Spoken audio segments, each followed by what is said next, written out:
This is section 2.4, complex numbers.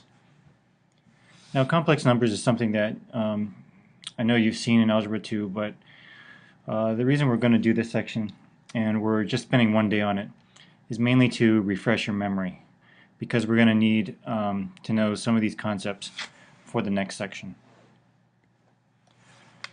The letter I represents the number whose square is -1.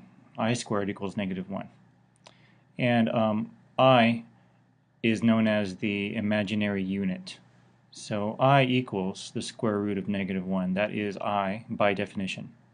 And I is also known as the imaginary unit. If a is a positive real number, then the principal square root of -a is the imaginary number root a I. So square root of -a equals root a I. All you do there is you take out the I because you know that the square root of -1 is I, and so it's just this is a simpler way of writing it. Examples: square root of -4 equals root 4I. Notice that we took out that square root of -1 and we made it an I. And root 4I equals 2I. Square root of -36 equals root 36I, and that of course is the same as 6I. A complex number is a number of the form a plus bi, where a and b are real numbers and I equals the square root of -1.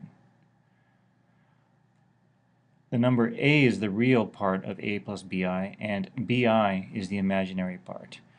Alright, so you know that we have real numbers and we have imaginary numbers, and a complex number is a mix of the two, and is always written in the form a plus bi, where a is your real part and bi is your imaginary part.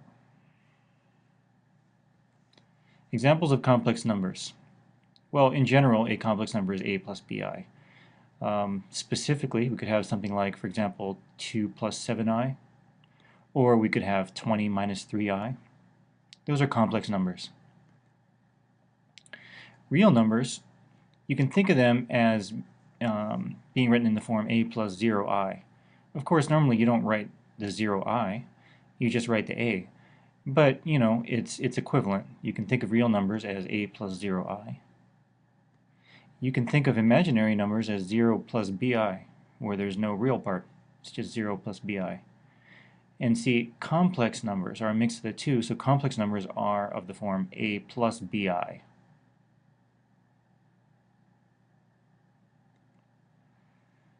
Simplify square root of -90. Well, if you do that, you're just going to take out the square root of -1, becomes I root 90. That's the same as I root 9 times 10. And that's the same as 3I root 10. Square root of -64 is the same as I root 64, and that's the same as 8I. Okay, I know that I'm kind of going through this quickly, but that's because I'm assuming that you've learned all this in Algebra 2, and the point of this day is just to refresh your memory, so that's why I'm going kind of fast here. Root 16 plus root -50. You should be completely capable of doing this on your own, so pause the video, do it on your own, then resume when you have an answer. Root 16 plus I root -50, you write it in a plus bi form. And that's root 16 plus I root 25 times 2. That's nothing new, you know you can do that in radicals. And that is written 4 plus 5I root 2. Now you might have stopped at some point along those steps, but the final step really is to write it as 4 plus 5I root 2 in a plus bi form. Now, a lot of times, you know, you'll see in books these numbers written as, for example, instead of 4 plus 5I root 2, they would write it as 4 plus 5 root 2I. Well, it doesn't really matter that much, but a lot of times books like to keep things in a plus bi form, and so the I comes at the end. The product of two complex numbers is found with the same techniques as in real number algebra. Now, you know, when you're multiplying complex or reals and complex, or imaginaries, or reals plus imaginaries, whatever combination of complex, real, imaginary, you're just going to follow the same rules as you follow in algebra. Okay, so root negative 25 times root negative 5, those are both imaginary numbers. Well, take out that I and you end up with 5i times I root 5. That of course becomes 5i squared root 5, and as you know, that becomes negative 5 root 5. 7i times 11 minus 5i. Well, you simply distribute the 7i, that's exactly as you would expect. And then you simplify. Now this, you could get this easily on your own, but I'd like to just quickly pause, work it out, and then resume when you've simplified. Okay, so you should have been able to simplify to this. I squared becomes negative 1, and then we can rewrite this as 35 plus 77i, and that's in our nice a plus bi form. 2 plus 3i times 6 minus 7i. Now notice that when you have two complex numbers multiplied like this, you use the same exact method as you would use if you saw two binomials multiplied in regular algebra. You just use the FOIL method. First, outside, inside, last. And of course, that's how we got 12. That's first. And then negative 14i, that's outside. And then 18i is inside. And negative 21i squared is last. All right, pause the video, simplify this on your own, then resume when you have it fully simplified and written in a plus bi form. So simplifying, our first step is 12 plus 4i minus 21i squared. That, of course, becomes 12 plus 4i minus 21 times negative 1. And that becomes 12 plus 4i plus 21. And finally, in a plus bi form, that is 33 plus 4i. Notice that my real part, my a, is 33. And my imaginary part, my bi, is 4i here. The complex numbers a plus bi and a minus bi are called conjugates. All right, now you're used to seeing conjugates, but when we're dealing with real numbers, we usually call a conjugate, two conjugates multiplied with each other, we call them a difference of squares. And so you'll recognize the algebra of this. The product of conjugates is the real number a squared plus b squared. Now notice that when you have a difference of squares in real number algebra, for example, x plus 3 times x minus 3. That's a classic difference of squares.